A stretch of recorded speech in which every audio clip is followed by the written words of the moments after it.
আল্লাহ পাক বলেন ইযা সুলসিলাতিল আরদু জিলজালাহা ওয়া আখরাজাতিল আরদু আথqalaha ওয়া ক্বালাল ইনসানু মা লাহা। সম্মানিত হাজিরিন, এই সূরাটি যখন নাজিল হলো, নাজিল হওয়ার পরে সাহাবায়ে কেরাম ওয়াজরে কাঁদতে শুরু করলেন। সাহাবায়ে কেরাম কাঁদতে কাঁদতে অনেকে বেহুশ হয়ে গেল। বিশেষ করে তাফসীর সাক্ষী দেয়, এই পৃথিবীর জমিনে দুইটা সূরা নাজিলের সময় সাহাবায়ে কেরাম কাঁদতে কাঁদতে অস্থির হয়ে গিয়েছিল। একটি সূরা হলো ইযা সুলসিলাতিল আরদু জিলজালাহা ওয়া আখরাজাতিল আরদু আথqalaha, এই সূরা। আরেকটি সূরা হলো সূরা নাসর, ইযা জাআ নাসরুল্লাহি ওয়াল ফাতহ। এই দুইটা সূরা নাজিলের সময়, নাজিল হওয়ার পর সাহাবায়ে কেরাম কাঁদতে কাঁদতে বেহুশ হয়ে গেল। তার কারণ হলো এই দুইটা সূরার মধ্যে এমন কিছু কথা আছে, এমন কিছু ইতিহাস আছে, এমন কিছু কাহিনী রয়েছে, এমন কিছু বিষয় ভিত্তিক কথা রয়েছে, যেই কথাগুলো খুব মর্মান্তিক, যেই কথাগুলো শোনার পরে, জানার পরে মানুষের যেই কঠিন অন্তরটাও বিগলিত হয়ে যাওয়ার মতো, ভয়ে আতঙ্কিত হয়ে যাওয়ার মতো, চিন্তা ভাবনা চেতনা ঢুকে যাওয়ার মতো কিছু কথা এই দুইটা সূরার মধ্যে আল্লাহ পাক দিয়েছেন। বলেন সুবহানাল্লাহ। দুইটা সূরা নাজিলের সময় সাহাবায়ে কেরাম কি করলেন? কান্নাকাটি করলেন। তো সেই ইযা সুলসিলাতিল আরদু জিলজালাহা সম্পর্কে আলোচনা করব। তাহলে আমরা এই আলোচনার সময় হাসবো, কি বলেন? সম্মানিত হাজিরিন, আলোচনার বিষয় কি? কিয়ামত। আলোচনার বিষয় কি? কিয়ামত। আল্লাহ রাব্বুল আলামিন বললেন ইযা সুলসিলাতিল আরদু জিলজালাহা ওয়া আখরাজাতিল আরদু আথqalaha ওয়া ক্বালাল ইনসানু মা লাহা। এই সূরাটা যখন নাজিল হয়ে গেল, সাহাবায়ে কেরাম কাঁদতে কাঁদতে বেহুশ হয়ে গেল, অস্থির হয়ে গেল। তার কারণ হলো এই সূরার মধ্যে কিয়ামতের ভয়াবহতা সম্পর্কে আলোচনা করা হয়েছে। মর্মান্তিক যেই কিয়ামত, যেই সম্মুখীন প্রত্যেকটা মানুষের হতে হবে, সেই ভয়ানক দৃশ্যের কথা আমার আল্লাহ পাক এই সূরার মধ্যে দিয়েছেন।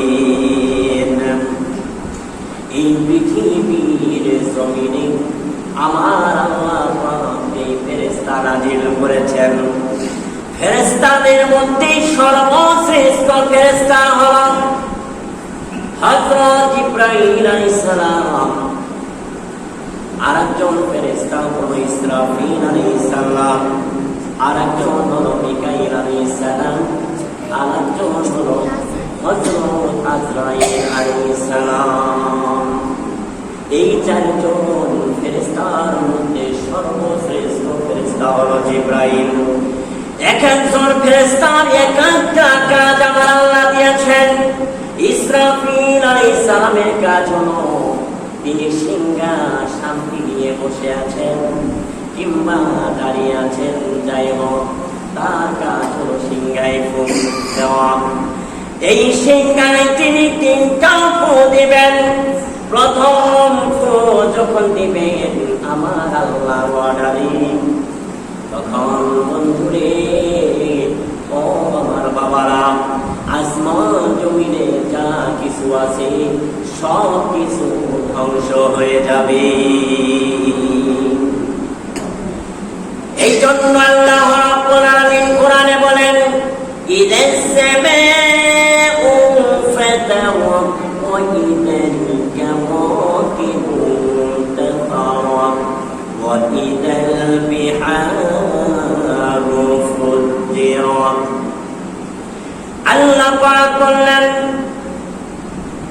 যখনই প্রথম ফুৎকার যখন আমার আদেশে আমার নির্দেশে ইসরাফিল যখন সিংহায় প্রথম ফু দিবেন, আসমান জমিনের মাঝে যা আছে এবং আসমান জমিন সব কিছু ধ্বংস হয়ে যাবে। শুধু ধ্বংসই নয়, ওই আসমানটা ছিঁড়ে যাবে, আসমানটা ফেটে যাবে, আসমানটা ছিদ্র হয়ে যাবে।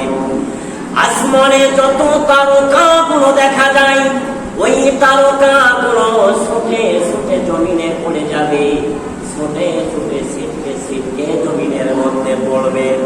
আসমানটা ভেঙে যাবে আর জমিনটা সব চূর্ণ বিচূর্ণ হয়ে সব কিছু একাকার হয়ে যাবে।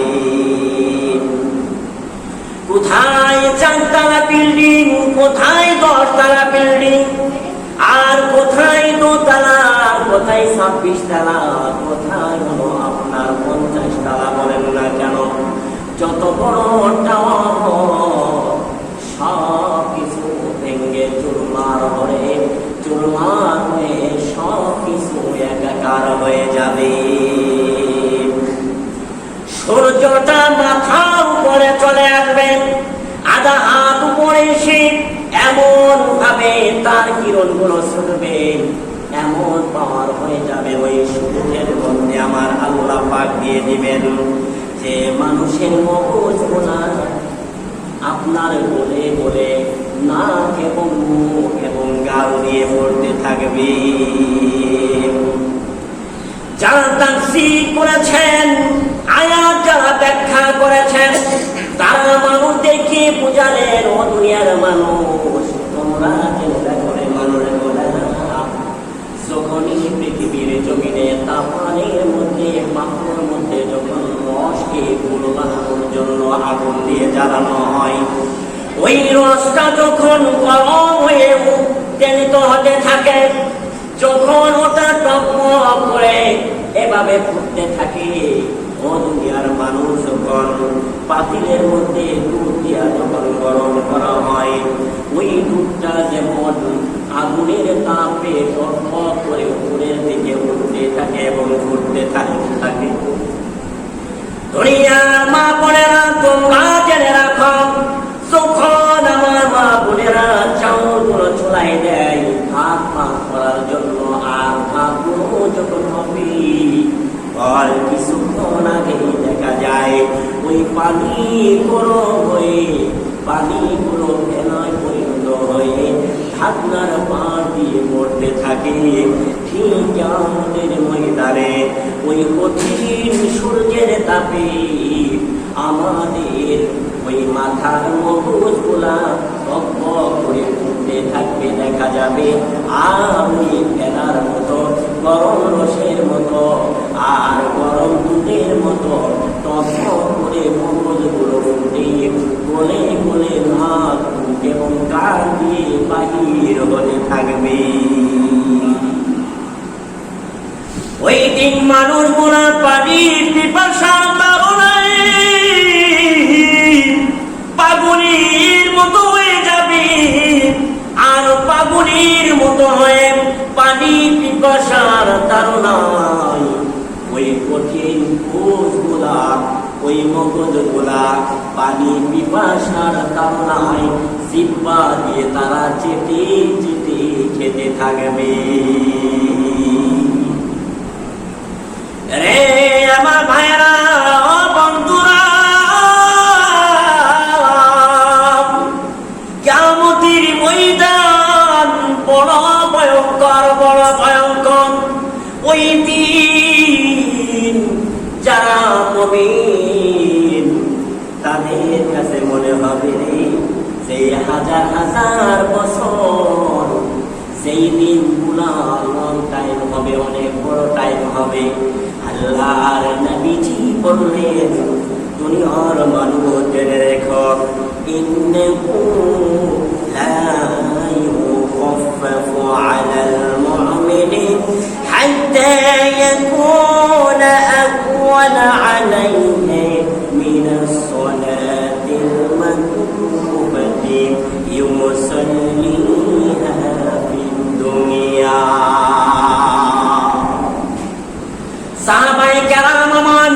নবীজিকে জিজ্ঞেস করলেন, নবী,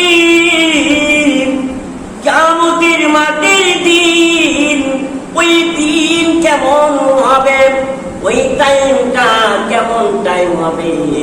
আল্লাহর নবী বললেন, সাহাবারা, মুমিনের জন্য, ঈমানদারের জন্য এমন একটা সময় ওই দিন হবে যেমন আমার আল্লাহর হুকুম ফরজ নামাজ পালন করতে যেই সময় আমার ঈমানদার উম্মতের জন্য, আমার আল্লাহর বান্দাদের জন্য ওই ফরজ নামাজের সময়ের চাইতেও ছোট মনে হবে।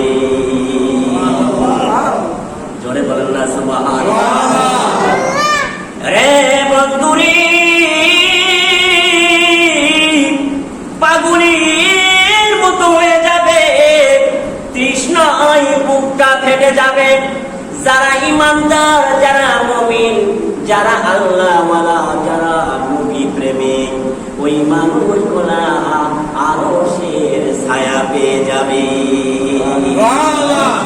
আমার নবীজি বললেন, ও দুনিয়ার মানুষ, তোমরা জেনে রাখো, সামনে দুনিয়ার মানুষ, তোমরা সবাই জেনে রাখো, তোমরা জানো কঠিন কিয়ামতের ময়দানে যখন পানি পিপাসা লেগে যাবে, আল্লাহর নবীজি মুহাম্মদুর রাসূলুল্লাহ সাল্লাল্লাহু আলাইহি ওয়াসাল্লাম বললেন, আর ওই কিয়ামতের মাঠে আমি হাউজে কাউসার নিয়ে সামনে দাঁড়ায়া থাকব। আমার উম্মতেরা যখন আমার সামনে দিয়ে যাবে, আমি নবী মুহাম্মদুর রাসূলুল্লাহ সাল্লাল্লাহু আলাইহি ওয়াসাল্লাম হাউজে কাউসারের পানি নিয়া আমার উম্মতদেরকে আমি দিব। আর আমার ওই হাউজি কাউসারের পানি আমার যেই উম্মতেরা পান করবে রে, লাম ইয়াজমা আবাদা, জীবনেও কোনদিন আর কখনোই পানি পিপাসিত হবে না। কোন কোন বর্ণনায় পাওয়া যায়, জান্নাতে যাওয়ার আগ পর্যন্ত আর পানি পিপাসিত লাগবে না, পানি পিপাসিত হবে না। সাহাবায়ে কেরাম জিজ্ঞেস করলো, কোটি কোটি উম্মত, এত পেয়ালা আপনি কোথায় পাবেন, এত গ্লাস আপনি কোথায় পাবেন? আল্লাহর নবী বললেন, সাহাবীরা জেনে রাখো, এই হাউজে কাউসারের পানির পাত্র কত তোমরা শুনলে আশ্চর্য হয়ে যাবা। আসমানের বুকে যত তারকা দেখা যায়, আমার আল্লাহ আসমানে যত তারকা দিয়েছেন, আর ওই তারকার সম পরিমাণ আমার আল্লাহ হাউজি কাউসারের পানির পাত্র দিয়েছে। বন্ধুরা আমার, ভাইরা আমার, প্রথম ফুৎকারে যদি এই অবস্থা, দ্বিতীয় ফুৎকার যখন ইসরাফিল আলাইহিস সালাম দেবেন, ওই মুহূর্তটাই তামাম পৃথিবীটা একেবারে এই মুহূর্তটার মধ্যে সমান হয়ে যাবে, লেভেল হয়ে যাবে। তসবিহ গুনেন এখন আমার সমান হয়ে যাবে, কোনো উঁচু নিচু আর থাকবে না, সব সমতল হয়ে যাবে। হাসরের ময়দান কায়েম হয়ে যাবে। জোরে বলেন, কিসের ময়দান কায়েম হয়ে যাবে? হাসরের ময়দান কায়েম হয়ে যাবে। ও বন্ধু আমার, বাবারা রে, হাসরের ময়দান যখন কায়েম হয়ে যাবে, আমার আল্লাহ পাক বললেন, ইযা সুলসিলাতিল আরদু জিলজালাহা, আর পৃথিবীটা যখন প্রবলভাবে আপন কম্পনে কম্পিত হতে থাকবে, সেমনি ভাবে দুনিয়ার জমিনে যখন কোন সন্তান মায়ের গর্ভ থেকে দুনিয়ার জমিনে আসে, আর প্রসব ব্যথার কারণে মা যেমন ছটফট করতে থাকে আর লাফাইতে থাকে, যখন ভূমিকম্প হবে তখন তামাম পৃথিবীটা এইভাবে কম্পন সৃষ্টি হবে, থরথর করে কাঁপতে থাকবে। শুধুই তাই নয়, এই পৃথিবীর জমিনে বড় বড় পাহাড় দেখা যায়, যেই পাহাড়ের জমিনে ওই পাহাড়ের বুকে যদি কোদা দিয়া কিংবা কোন ধারালো অস্ত্র দ্বারা একটা পাথরের টুকরা বানানো হয়, ওই টুকরাটা 3-4-5 জনে উঠা করতে পারে না, জমিন থেকে উঠাতে পারে না, উত্তোলন করতে পারে না রে দুনিয়ার মানুষ। কিন্তু যখন ভূমিকম্প যখন শুরু হয়ে যায়, এমন ভাবে তুফান শুরু হয়ে যায় রে, যে ওই যে বড় বড় পাহাড়, পাথরের পাহাড় গুলা পৃথিবীর জমিনে যেমন শিমুল তুলা গাছ দেখা যায়, পাতা যখন হয় বাতাসের কারণে শিমুল তুলা গুলো উড়ে একটা এলাকা থেকে আর একটা এলাকায় চলে যায়, 2-4-10 কিলোমিটার যায়। আর এই পৃথিবীর জমিনের শক্ত বড় বড় পাহাড় গুলা ভেঙ্গে চুরমার হয়ে শিমুল তুলার মতো আসমানে উঠতে থাকবে। রে বাবা রে আমার, وَإِذَا الْبِحَارُ فُجِّرَتْ, আর দুনিয়ার মানুষ তোমরা জেনে রাখো, দুনিয়ার জমিনে যখন এই যে বড় বড় যে সাগর গুলা দেখা যায়, নদীগুলা দেখা যায়, সাগরের মধ্যে পানি থাকে, নদীর মধ্যে পানি, পুকুরের মধ্যে পানি। আমি আপনাদেরকে প্রশ্ন করি বাবা, বলেন না পুকুরের মধ্যে পানি বেশি হয় নাকি নদীর মধ্যে বেশি হয়? একটু কথা বলেন, আমার দিকে তাকান, কোনটায় পানি, পুকুরের মধ্যে নাকি নদীর মধ্যে? নদীর মধ্যে নাকি সাগরের মধ্যে? অবশ্যই সাগরের মধ্যে। পৃথিবীর জমিনে এত নদী আর এত নালা, এত খাল বিল, এত সাগর, এই পানিগুলা জমিনের মধ্যে আর থাকবে না। বাতাস যেমনি হয়, আর এই বাতাসের সাথে পানিগুলা সব করে ঘুরতে থাকবে, ঘুরতে থাকবে। বলেন সুবহানাল্লাহ। এই পৃথিবীর জমিনের মাটি গুলা যদি এত তামা হয়, সূর্যের তাপের কারণে সব পানি শুকিয়ে যাবে, পানি আর থাকবে না।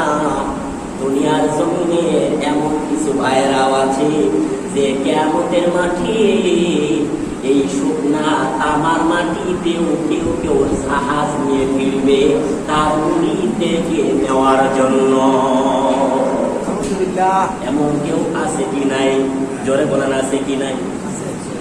এমন পীর দুনিয়ার জমিনে আছে, কিয়ামতের ময়দানে পানি থাকবে না, পানি থাকবে না, সব শুকিয়ে মাটি তামা হয়ে যাবে, ঘিলুগুলা গলে জমিনে পড়তে থাকবে।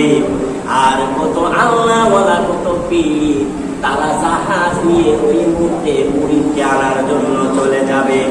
আমি আপনাদেরকে বলি বাবা, এই দুনিয়ার জমিনে গাড়ি চলে হলো রাস্তা দিয়া, আর লঞ্চ, স্টিমার, ফেরি, এগুলা নৌকা, এগুলা চলে হলো নদীর উপর দিয়া। কথা বলেন ঠিক কিনা? কোন নৌকা জমিনের উপর দিয়ে চলতে পারে না, আবার কোন গাড়ি যেমন পানির মধ্য দিয়ে চলতে পারে না। একটা আরেকটার সাথে ডিফারেন্স। অতএব বাবা আমার ভাইয়েরা, আমি আপনাদেরকে বলি, অতএব ওই সমস্ত কথা চলবে না। ওই দিন যার যার আমল তার তার কাছে, যার যার আমল ওই আমলের মাধ্যমে আমার আল্লাহ ইমানদারদেরকে বাঁচিয়ে দিবে। ভাইয়েরা আমার, বন্ধুরা আমার, কিয়ামতের দিন যখন ওই যুলজিলাতিল আরদু জিলজালাহা, এই আয়াতটি যখন আমার আল্লাহ বললেন, ওয়া আখরাজাতিল আরদু আথকালাহা, এই যে জমিনটা দেখা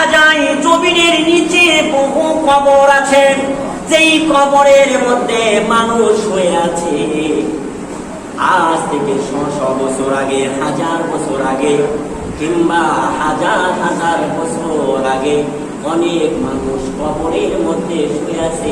কথা বলেন ঠিক কিনা? আমার আল্লাহ পাক বললেন, ওই যে কিয়ামতের দিন ফুৎকার যখন দিবে, তখন দুনিয়ার জমিনের মাটিগুলো ভাগ হয়ে যাবে। সেই সেই ব্যক্তি তার আপন আপন কবরের মধ্যে ছিল, ওই কবর ভাগ হয়ে যাবে, কিংবা প্রত্যেকের কবরের মধ্যে একটা করে দরজা হয়ে যাবে। আর ওই দরজার মধ্য দিয়া প্রত্যেকটা মানুষ দুনিয়ার জমিনের যেমনি ভাবে শিশু অবস্থায় উলঙ্গ হয়ে দুনিয়ার জমিনে এসেছে মায়ের পেট থেকে, আবার যখন কবরখানাকে যখন ভাগ করে দিবি, ভাগ করে দিবে, দরজা বানায়া দিবে, ওই দরজার মধ্য দিয়া উলঙ্গ হয়ে ল্যাংটা অবস্থায় কিয়ামতের ময়দানে দৌড়াতে থাকবে। ও বন্ধুরা, আয়েশা রাদিয়াল্লাহু তাআলা আনহা বললেন, নবী গো, ওই কিয়ামতের মাটির দিন আপনিও কি ল্যাংটা অবস্থায় উঠবেন নাকি? আমার নবীজি বললেন, আয়েশা কি বললেন? আয়েশা, আয়েশা তুমি জেনে রাখো, আনা হাইয়ুন ফিল কবরি, আমি নবীজি কবরের মধ্যে জিন্দা। বলেন সুবহানাল্লাহ। আমার আল্লাহ পাক সেই কাপড়ের কাপড় দ্বারা আমাকে রওজা মুবারকে শোয়া রেখেছে, আমি ওই কাপড়ের কাপড় অবস্থায় সবার আগে আমার আল্লাহ আমার রওজা মুবারকে দরজা বানায়া দিবেন। পৃথিবীর জমিনে সকল আম্বিয়া কেরাম, সকল মানুষের আগে আমি নবীজি সবার আগে কিয়ামতের মাঠে হাজির হয়ে যাব। তবে আয়েশা মনে রেখো, ওই দিন কেউ কারোর দিকে তাকাবে না, কেউ কারোর দিকে তাকাবে না, চিনবে না, কারোর দিকে তাকানোর কোনো সময় নাই। দুনিয়ার মানুষ তোমরা জেনে রাখো রে, সন্তানের সাথে যদি বাবার দেখা হয়, বাবা সন্তানকে চিনবে না, সন্তানও বাবাকে চিনবে না, স্বামী স্ত্রীকে চিনবে না, স্ত্রীও স্বামীকে চিনবে না, ভাই তার ভাইকে চিনবে না। দুনিয়ার কোন নেতা তার কর্মীকে চিনবে না, কর্মীও যেমন নেতাকে চিনবে না, পীর মুরিদকে চিনবে না, আর মুরিদও পীরদেরকে চিনবে না। খালতো ভাই বলেন, মামতো ভাই বলেন, ফুফুতো ভাই বলেন, জ্যাঠাতো ভাই বলেন, কিয়ামতের মাঠের দিন কেউ কারো চেনার কোনো টাইম থাকবে না, কেউ কারোর দিকে তাকানোর কোনো সুযোগ থাকবে না। আল্লাহ নবীজি আয়েশাকে বললেন, আয়েশা এরে প্রাণের বিবি, তিনটা জায়গা কেউ কারো চিনবে না, আর কেউ কারো দিকে তাকানোর তো প্রশ্ন উঠবে না। ওই তিনটা জায়গায় একটা জায়গা হলো মিজানের পাল্লা, যেখানে আমলনামা মাপা হয়। চিন্তাই থাকবে, হায়রে আমার আমলনামাটা হালকা হয় নাকি ভারী হয়, এই চিন্তায় তারা পাগলের মতো হয়ে যাবে। 2 নাম্বার, তাই যে আমলনামা খানা মাপা হলো, ওই ওজন খানা বেশি হলো না কম হলো। তারপরে যখন খাতা দেখার পরে আমল মাপা করে, ওই আমল নামা খানা কি আমার ডান হাতে আসে নাকি পিছন দিক আমার বাম হাতে দেয়, এই 2টা চিন্তা পাগলের মতো হয়ে যাবে। আর 3 নাম্বার জায়গা নিচে হলো জ্বলন্ত অগ্নি আগুন, জাহান্নামের আগুন। উপর দিয়া হলো সেতু, উপর দিয়া হলো ব্রিজ, আর ওই ব্রিজটা হলো চুলের চাইতেও চিকন হবে, হীরার চাইতেও ধার যার নাম হলো ফুলসিরাত। অতএব ওইটা উপর দিয়া যখন আমার পার হতে হবে, যখন বান্দারা পার হবে, ওই সময় মানুষ চিন্তায় বেহুশ হয়ে যাবে। তাফসীর সাক্ষী দেয় ওই পৃথিবীর জমিনে, পৃথিবীর জমিনটা যখন ধ্বংস হয়ে যাবে, হাসরের ময়দান যখন কায়েম হয়ে যাবে, আমার আল্লাহ পাক বললেন ইয়াউমা ইয়াকুমুর ওয়াল মালাইকাতু সাফফান লা ইয়াতাকাল্লামুনা ইল্লা মান আযিনা লাহুর রাহমানু ওয়া ক্বালা সাওয়াবা। ওই হাসরের ময়দানে সেদিন সব রূহগুলো সারিবদ্ধভাবে দাঁড়িয়ে যাবে। শুধুই রূহ নয়, সমস্ত আম্বিয়া কেরাম, সমস্ত ফেরেশতারা ওই হাসরের ময়দানে কাতার দিয়ে দাঁড়ায়া যাবে, লাইন দিয়ে দাঁড়ায়া যাবে। এমনকি ইব্রাহিম আলাইহিস সালামের মতো নবী হাঁটুর জমিনে দিয়া, হাতখানা উপরের দিকে দিয়া আমার আল্লাহ আসমানের দিকে তাকায়া থাকবে। মুসা আলাইহিস সালাম তার দুইটা হাঁটু জমিনের মধ্যে বাড়াইয়া দিয়া আল্লাহ দরবারের দিকে তাকায়া থাকবেন। ঈসা আলাইহিস সালামের মতো নবী পাগলের মতো হয়ে যাবে, ওই নবীও আসমানের দিকে তাকায়া থাকবে। কেউ কখনোই কথা বলতে পারবে না, কারণ কথা বলার শক্তি ওই দিন আমার আল্লাহ কারো দিবে না। আমার নবীজি আয়েশা রাদিয়াল্লাহু তাআলা আনহাকে বললেন, আয়েশা রে, ওই কিয়ামতের দিন একমাত্র আদম সন্তানের পক্ষ হতে এবং নবীদের মধ্যে আমার আল্লাহ একমাত্র আমি নবীজিকে কথা বলার শক্তি দিবে। ভাইয়ের আমার, বন্ধুরা আমার, অতএব আমরা বুঝতে পারলাম এই পৃথিবীর জমি যখন ধ্বংস হয়ে যাবে, হাসরের ময়দানে সব নবীরা ফেরেশতারা রূহগুলা সারিবদ্ধ হয়ে দাঁড়ায়া যাবে, ইয়া নাফসি ইয়া নাফসি বলতে থাকবে। ওই